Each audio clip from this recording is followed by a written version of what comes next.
আল্লাহর নবী নিজে হেঁটে হেঁটে ফাতেমার বাড়িতে আসলেন। ফাতেমার বাড়িতে এসে ডাক দিচ্ছে, ফাতেমা গো, ও ফাতেমা, তুমি না আমার কলিজার টুকরা। ফাতেমা, তুমি বাড়িতে গিয়েছো, গনিমতের মাল থেকে একজন তুমি খাদেমা চেয়েছো। গনিমতের মাল তো এতিমদের জন্য, যাদের মা নাই বাবা নাই। আমি তোমার বাবা বিশ্ব নবী মুহাম্মদুর রাসূলুল্লাহ সাল্লাল্লাহু আলাইহি ওয়াসাল্লাম, এখনো তো তোমার সামনে আছি, গনিমতের মাল তো তোমাকে দেওয়া যাবে না। ফাতেমা, সংসারে তোমার কষ্ট হয় এটা আমিও বুঝি, কিন্তু তোমাকে আমি আজকে একটা দোয়া শিখাই দিয়ে যাব। আমার যুবক ভাইরা দোয়াটা মনে রাখবেন, আমার বুড়ো বুড়ো বাবারা মা বোনকে দোয়াটা শিখাই দিবেন।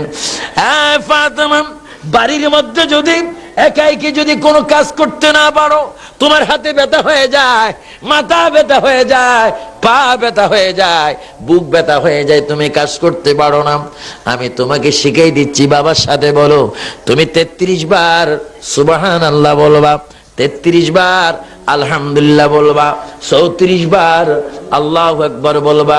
সর্বমোট এই 3টা তাসবিহ 100 বার তুমি পড়বা। 100 বার পড়ার পরে মহান আল্লাহর কুদরতি ভাবে তোমার শরীরের মধ্যে এমন একটা শক্তি এসে যাবে, তুমি কোটি কোটি কাজ যদি সংসার করো, তোমার শরীর কোনো ব্যথা হবে না। জোরে বলুন সুবহানাল্লাহ, আল্লাহু আকবার। এই আমল আমরা করতে চাই কি চাই না? 33 বার কি আলহামদুলিল্লাহ, সুবহানাল্লাহ, আলহামদুলিল্লাহ, 34 বার আল্লাহু আকবার। এগুলো যদি মা বোনেরা আমল করে তাহলে কষ্ট সুবহানাল্লাহ বলবেন না? দেখছেন আমার নবী কেমন?